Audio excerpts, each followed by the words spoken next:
Good evening my dear students. నిన్నటి రోజున news today for యూలో మనం స్టూడెంట్స్కి ఒక క్వశ్చన్ ప్లేస్ చేయడం జరిగింది. That is how do you understand the word expense and expenditure. దానికి జనరల్గా ఎక్స్పెన్సెస్ ఎక్స్పెండిచర్ని మనం ఒకటే సందర్భంలో దాదాపు మాట్లాడుకుంటూ ఉంటాం. దానికి నాకు ఈ ఎక్స్పెండిచర్ అయిందంటారు. ఎక్కువగా ఎక్స్పెన్సెస్ అంటే ఎక్స్పెండిచర్ అనే మాటని ఎక్కువ ఉచ్చరించడం మొదలు పెడతారు. కానీ there is a difference between that expenses and expenditure. సింపుల్గా చెప్పాలంటే expense which expires, but expenditure also will expire through instalments. సింపుల్గా చెప్పాలంటే ఎందుకంటే ఎక్స్పెన్సెస్ విచ్ ఎక్స్పైర్స్, ఎందుకంటే జనరల్గా మనం సర్వీసెస్కి మనం ఖర్చు పెట్టినప్పుడు ఏంటంటే ఇప్పుడు సపోజ్ శాలరీస్ ఇవ్వటం కానీ, రెంట్ ఇవ్వటం కానీ, ఇంట్రెస్ట్ ఇవ్వటం కానీ, ఎలక్ట్రిసిటీ బిల్ పే చేయటం కానీ, లేకపోతే గూడ్స్ పర్చేజ్ చేయటం కానీ, ఇవన్నీ కూడా ఏంటంటే మనం ఏదైతే మనం దాన్ని పొందిన తర్వాత ఆ ఖర్చును మనం భరిస్తాం. ఇప్పుడు శాలరీస్ ఉన్నాయనుకోండి, salaries after incurring the salaries for the entire month. ఇప్పుడు మా ఫిబ్రవరి శాలరీస్ ఎప్పుడు ఇస్తాము? We will pay in the month of March. అంటే already we had taken a credit service from the employees అని అర్థం. ఎందుకంటే మనం ఇప్పుడు మామూలుగా గూడ్స్ కూడా క్రెడిట్లో కొంటాం, క్యాష్ కొంటాం. క్యాష్ కొన్నప్పుడు అయితే క్యాష్ ఇచ్చి కొనుక్కుంటాము. క్రెడిట్లో అయితేనేమో గూడ్స్ తీసేసుకున్న తర్వాత దాన్ని ఉపయోగించుకున్న తర్వాత మనం దాని డబ్బులు ఇవ్వడం జరుగుతుంది. కాబట్టి ఏంటంటే ఇది మనం ఆల్రెడీ మనం service after receiving the service will pay. అంటే ఎప్పుడైతే మనం పేమెంట్ చేసేసావో that value will be expired. ఇప్పుడు శాలరీస్ ఇచ్చేసాము, ఫిబ్రవరి శాలరీస్ మార్చిలో ఇచ్చాము. కాబట్టి మళ్ళీ ఇంకో 10 రోజులు పని చేయ బాబు అంటే 10 రోజులు కాదు, ఒక్కరోజు పని చేయమని nobody will work for you. ఎందుకంటే already I rendered my service for the entire month. For that I received this month. ఇక నాకే మీరు బాకీ ఉన్నారు, ఆ బాకీ మీరు చెల్లేసుకున్నారు. ఇంకా నేను ఎక్కడ చేస్తాను? If you want to work for you have to pay. అది ఇవాళ ఇచ్చినా రేపు ఇచ్చినా కూడా అది. దాన్ని బట్టి ఏంటంటే రెంట్ కానీ, ఇంట్రెస్ట్ కానీ, ఎవ్రీథింగ్ విచ్ ఎక్స్పైర్స్ ఇమ్మీడియట్లీ. కాబట్టి ఏంటంటే దాన్ని మనం ఎప్పుడైతే ఇక తిరిగి ఫ్యూచర్కి ఉపయోగపడదో, ఏ ఖర్చు అయితే మనకు ఫ్యూచర్కి ఉపయోగపడదో, that is called as expenses. ఎక్స్పెన్సెస్ని it is otherwise called as revenue expenditure also. Revenue expenditure అని మనం పిలుస్తూ ఉంటాం. అంటే expenses which help to generate which help in the process of generating revenue. ఉన్నారా? అంటే మనం రెవెన్యూ జనరేషన్లో ఏదైతే మనం ఖర్చు పెడతామో దాన్ని ఎక్స్పెన్స్ అంటాం. కాబట్టి సింపుల్గా ఏంటంటే expenses means which expires. An expense is reported on the income statement in the period in which the cost matches the related sales. Related sales అంటే ఏంటి? కాస్ట్ ఆఫ్ గూడ్స్ అన్నమాట. అంటే ఏదైతే మనం అమ్మామో దానికి మ్యాచింగ్ ఏంటి? Cost of goods sold. అంటే మనం అమ్మిన యొక్క సరుకు యొక్క అసలు విలువ ఎంత అంటే అది the portion of the purchased goods which were sold as expired was used up. వాడుకోవడం జరిగిపోయింది. Had no future value. ఎందుకంటే ఆ ఖర్చుకి ఇక ముందు భవిష్యత్తులో దాన్ని మనం ఉపయోగించుకోలేము. This is also called revenue expenditure. కదా తర్వాత examples of expenses and the cost of the goods that were sold during the current period and the following which also incurred during the current period, that is salaries incurred for the company's employees, interest expense incurred, commission earned by sales representatives or commission paid, rent and many others. The revenue expenditures take place after a fixed asset has been put into service and simply keep the asset in working order. అంటే the revenue expenditure take place after a fixed asset has been put into service. అంటే మనం ఒక fixed అసెట్ని కొని దాన్ని సర్వీస్లో పెట్టుకున్న తర్వాత దానికి ఎన్ని సంవత్సరాల లైఫ్ అయితే దానికి ఉంటుందో ఆ లైఫ్ పీరియడ్లో మనం దాని యొక్క సర్వీస్ని మనం యూటిలైజ్ చేసుకుంటాం. ఇప్పుడు ఎందుకంటే fixed asset will be more than 12 months. ఆ సర్వీస్ని మనం వాడుకుంటాం. ఎందుకంటే fixed asset will be before you. మీ ముందే ఉంటుంది. కాబట్టి ఏంటంటే దాన్ని మనం వాడుకుంటున్నాం కదా, అంటే దీన్ని డిప్రిసియేషన్ రూపంలో దాన్ని తరుగుదలని మనం ఎక్స్‌పెండిచర్‌లో కలిపేసేసి ఇన్‌కమ్ అండ్ ఎక్స్‌పెండిచర్ స్టేట్‌మెంట్‌లో మనం దాన్ని యాడ్ చేసుకుంటాం. To decrease the tax liability of an individual or an organisation. ఎందుకు అంటే దాని అర్థం ఏంటంటే, మీకు ఒక అసెట్‌ని కొనుక్కున్న తర్వాత ఆ అసెట్‌ని మనం ప్రతి సంవత్సరం వాడుకుంటా ఉంటాం. దాని లైఫ్ టైమ్ అంటే useful life time is 10 years అనుకోండి. 10 ఇయర్స్‌లో మనం ఆహ్, స్టే ఆహ్, ఆహ్, స్ట్రెయిట్ లైన్ మెథడ్‌లో గాని లేపోతే ఆహ్, ఆహ్, మన డిమినిషింగ్ మెథడ్‌లో గాని, వాల్యూ డిమినిషింగ్ మెథడ్‌లో గాని మనం డిప్రిసియేషన్ అంటే అర్థం ఏంటి? Allocation of expenditure made in acquiring an asset to the expenditure account. అంటే మనకి ఆ మిషనరీ మనకి ఎంత ఉపయోగపడుతుంది? ఇప్పుడు ఆ మిషనరీ మిగతా విషయాల్లాగా దీనికి కూడా ఏంటంటే మిషనరీ కూడా మనకు ఉపయోగపడుతుంది. అది ఉపయోగపడడం వల్లే we can prepare something, we can do something, we can execute something మనం చేయగలిగాం. కాబట్టి దాని కాస్ట్, దాని పోర్షన్ ఆఫ్ ఎక్స్‌పెన్సెస్ ఎంత అయిందో దాన్ని మనం డిప్రిసియేషన్ రూపంలో మనం తీసుకొస్తాం. That is the reason why depreciation is calculated and added to the expenditure account. అంతేగాని ఇది కాదు. ఎందుకంటే నేను ఇందాక చెప్పినట్టు expenses will expire and expenditure also will expire through some instalments. Instalments అంటే డిప్రిసియేషనే. అంటే నెమ్మదిగా దాని యొక్క విలువను కోల్పోతూ ఉంటుందది. అంటే ఓ 10 సంవత్సరాల తర్వాత అది కంప్లీట్ వర్కింగ్ కండిషన్‌కి దూరంగా ఎళ్ళిపోద్ది. ఆఫ్‌కోర్స్ మనం అది ఓవర్ ఆయిలింగ్ చేసి లేపోతే ఇంకేదన్నా పార్ట్స్ ఏసుకొని చేసుకుంటే అది వర్కింగ్ కండిషన్‌లో వచ్చుండొచ్చు. కానీ మనం ఫుల్ ఫ్లెడ్జ్డ్‌గా దాన్ని ఫుల్ లెవెల్‌లో దాన్ని మనం వాడుకోలేం. కాబట్టి ఏంటంటే దాని కాస్ట్‌ని కూడా, దాని సర్వీసెస్‌ని కూడా మనం అవైల్ చేసుకుంటాం కాబట్టి, దాన్ని కూడా డిప్రిసియేషన్ రూపంలో ఎక్స్‌పెండిచర్ ఎందుకు చేసుకోవాలి మాస్టారు? ఇది ఎందుకు ఇట్లా చేయాలి అంటే, దానికి గల కారణం ఏంటంటే, మీకు to know the true result of the business. ఎందుకంటే ఆ మిషనరీ కూడా ఉపయోగపడ్డది కాబట్టి, దాన్ని కూడా మనం ఖర్చులుగా భావిస్తే, మీరు కట్టాల్సిన టాక్స్ లయబిలిటీ తగ్గిపోద్ది. కాబట్టి ఏంటంటే, ఆ డిప్రిసియేషన్ ఎంతైతే ఉందో, ఆ డిప్రిసియేషన్ వాల్యూని రకరకాలుగా మీకు అక్యుములేటెడ్ డిప్రిసియేషను, ప్రావిజన్ ఫర్ డిప్రిసియేషను, తర్వాత ఈ కాంట్రా అసెట్ కింద యేసుకొని రేపొద్దున అంటే రేపు డిప్రిసియేషను గురించి మాట్లాడినప్పుడు నేను అవన్నీ చెప్తాను. కాంట్రా అసెట్ అకౌంట్ అంటే ఏంటి? తర్వాత అక్యుములేటెడ్ డిప్రిసియేషన్ అంటే ఏంటి? ప్రావిజన్ ఫర్ డిప్రిసియేషన్ అంటే ఏంటి? దాని గురించి మనం ప్రస్తావించుకుందాం ఇన్ డీప్. సో, కాబట్టి ఏంటంటే depreciation also will be treated as revenue expenditure. The revenue expenditure take place after a fixed asset has been put into service and simply keep the asset in working order. The depreciation, which is allocation of expenditure made in acquiring the fixed asset to the income and expenditure account. Normal repairs to the machine are also revenue expenditure. అంటే మీరు over oiling చేయడం గానీ, లేకపోతే simple break down అయితే దాన్ని repair చేయడం గానీ, ఇవన్నీ కూడా మీకు నార్మల్ ఎక్స్‌పెన్సెస్ అండ్ ఎక్స్‌పెన్సెస్ కిందనే మీరు ట్రీట్ చేయాలి. Normal repairs to the machine or also revenue expenditure since the expenditure does not make the machine more than it was. దాని యొక్క విలువని పెంచదు. దాని లైఫ్‌ని ఏ విధంగా కూడా పెంచదు. ఎందుకంటే వర్కింగ్ ఆర్డర్‌లో పెట్టుకోవడానికి, వర్కింగ్ కండిషన్‌లో మెయింటైన్ చేయడం కోసం we have to spend something towards repairs.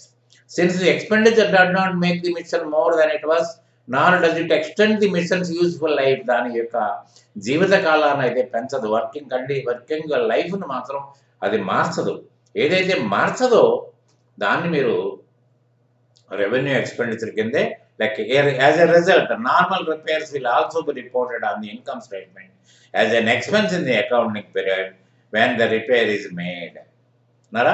N expense is the cost of operation that a company. ఇన్ని రకాలుగా చెప్తున్నాను. ఎక్స్‌పెన్సెస్ అంటే ఎలా ఉంటుందనేది ఇన్ని రకాలుగా చెప్తున్నాను. An expense is the cost of operation that a company incurs to generate revenue. అంటే సంపాదన కొరకు, ఆదాయ సముపార్జన కోసం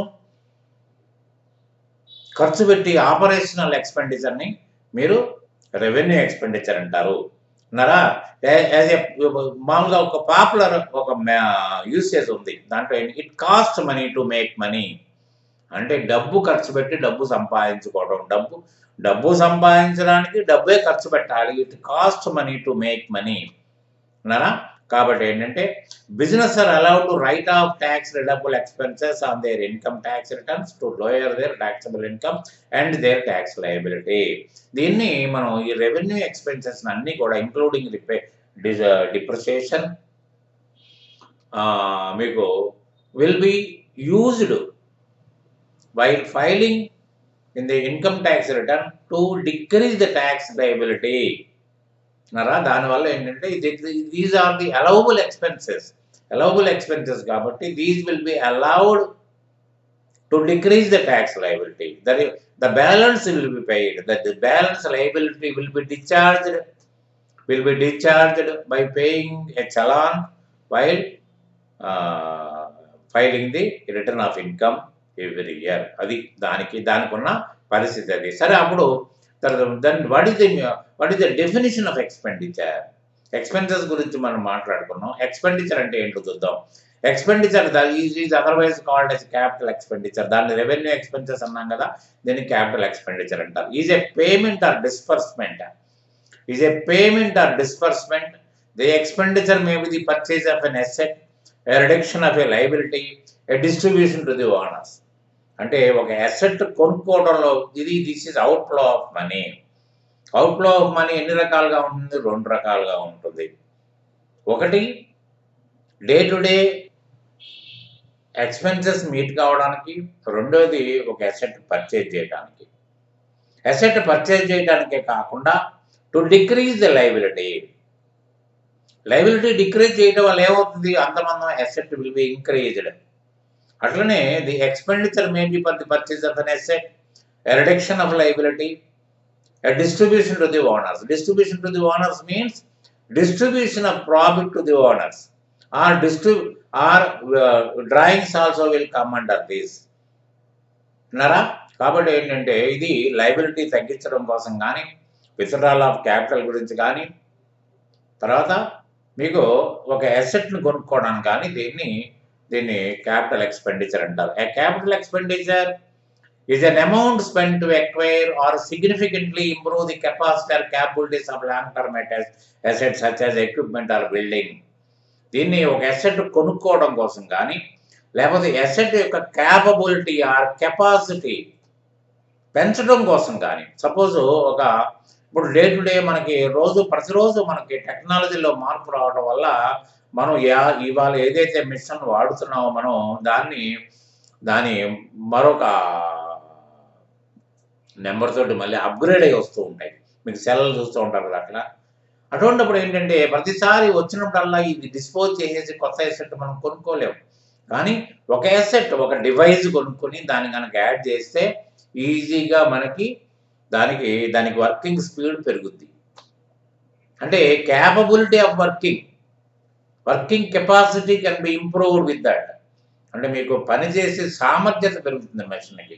దాన్ని కూడా మీరు క్యాపిటల్ ఎక్స్పెండిచర్ అనాలి. అంతేకాని అది రిపేర్స్లో కొట్టకూడదు. ఎందుకంటే repair is different from this. Repair అంటే ఏంటంటే వర్కింగ్ కండిషన్లో ఉంచుకోవడం కోసం, దాని యొక్క పూర్తిగా డౌన్ఫాల్ కాకుండా యాజ్ ఇట్ ఈస్గా ఎలా పనిచేస్తుందో అలా పనిచేయడం కోసం రిపేర్స్ అంటాం. కానీ వర్కింగ్ కెపాసిటీ పెంచడం కోసం, ఎందుకంటే మీ యొక్క సమర్థత ఏదైతే ఉందో, మీకు వర్కింగ్ కెపాసిటీ సమర్థత ఏదైతే ఉందో, ఆ సమర్థతను పెంచడానికి ఏదైతే మనం ఖర్చు పెడతామో దాన్ని కూడా మీరు క్యాపిటల్ ఎక్స్పెండిచర్గానే భావించాలి. Usually the cost is recorded in the balance sheet account that is reported under the heading of property, plant and equipment. కాబట్టి ఏంటంటే ఇప్పుడు చూడండి, మీకు ఎక్విప్మెంట్ వచ్చినప్పటికీ cost of equipment, cost of transportation charges to bring the equipment from the purchase place to their destination, unloading charges, installation charges till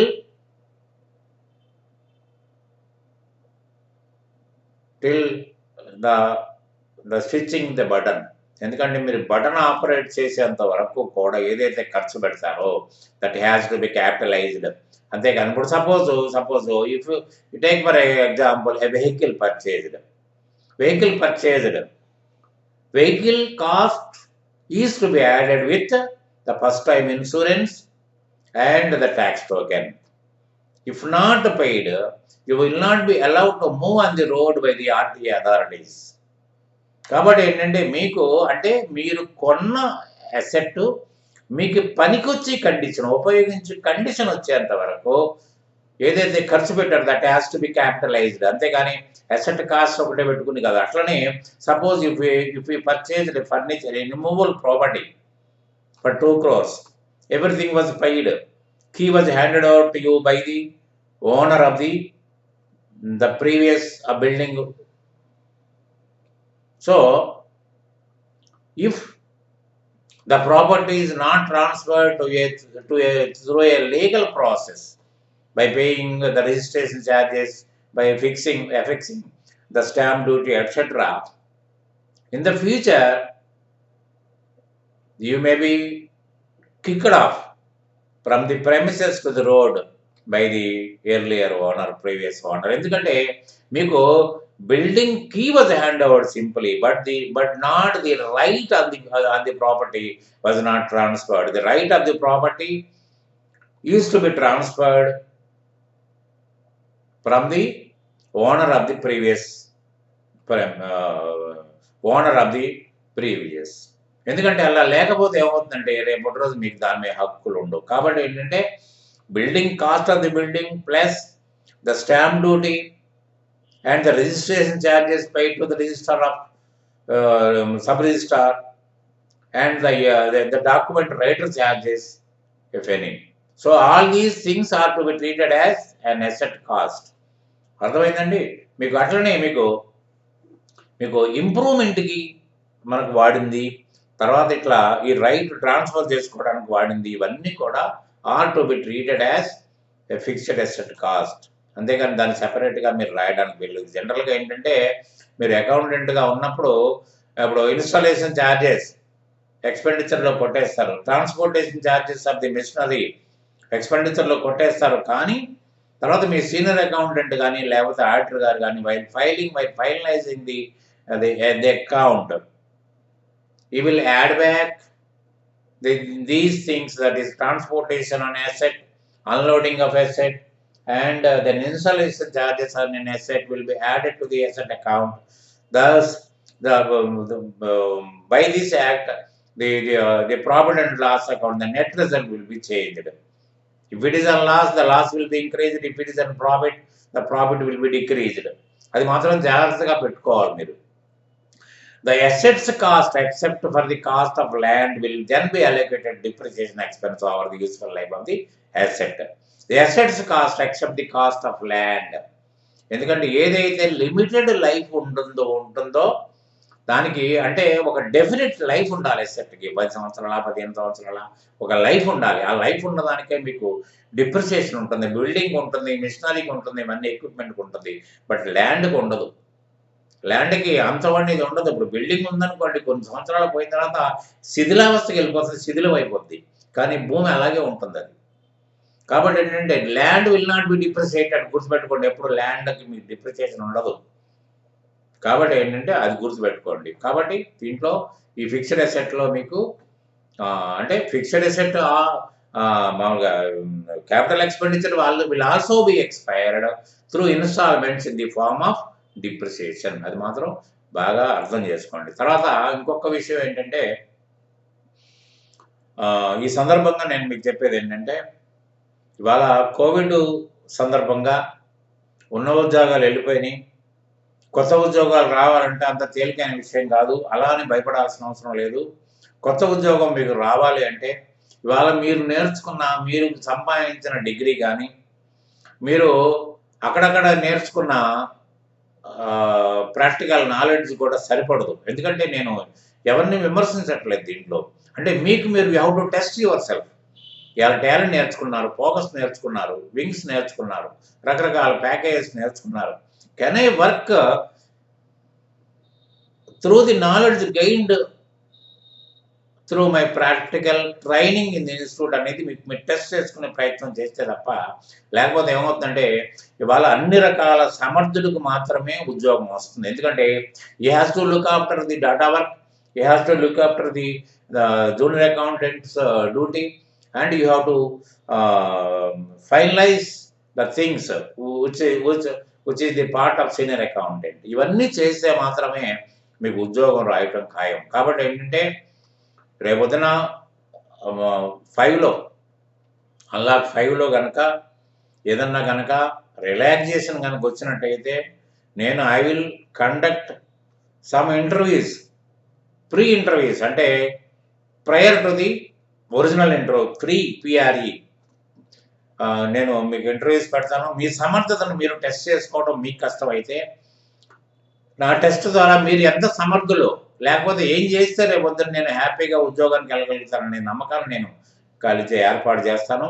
కాబట్టి ఏంటంటే you please let your friends know about this. అందుకని ఏంటంటే మీరు subscribe చేయడమే కాకుండా మీ ఫ్రెండ్స్కి కూడా share చేయండి. Let them enjoy the same facility which are enjoying with me. కాబట్టి ఖచ్చితంగా మీరు సబ్జెక్టు పరంగా క్వశ్చన్ వేస్తే ఖచ్చితంగా ఆన్సర్ చేయగలిగిన వాళ్ళు ఉండాలి. ఇంకోటి ఏంటంటే ఎక్స్పెన్సెస్కి ఎక్స్పెండిచర్కి ఉన్న అంతరాన్ని కనుక మనం తెలుసుకోలేకపోతే ద రిపోర్ట్స్ విల్ డిఫర్. ఎందుకంటే బ్యాలెన్స్ షీట్ డిఫర్ అయిపోద్ది, ఇన్కమ్ అండ్ ఎక్స్పెండిచర్ కూడా డిఫర్ అయిపోతుంది. కాబట్టి ఏంటంటే మీ ఎలకి అనాలిసిస్ చేంజ్ అయిపోద్ది. కాబట్టి ఏంటంటే you must be very careful in identifying the ledger account, and you must be very careful in grouping the ledgers if you are working under an accounting package. కాబట్టి ఏంటంటే be careful and be concentrate on the subject to develop yourself to become perfect, and I am blessing everybody to be blessed with a good seat as an accountant in the coming future. Thank you very much. రేపటి రోజున మరొక అంశంతో మనం దీన్ని ప్రస్తావనలో తీసుకొచ్చుకుందాం. Thank you very much. Good night.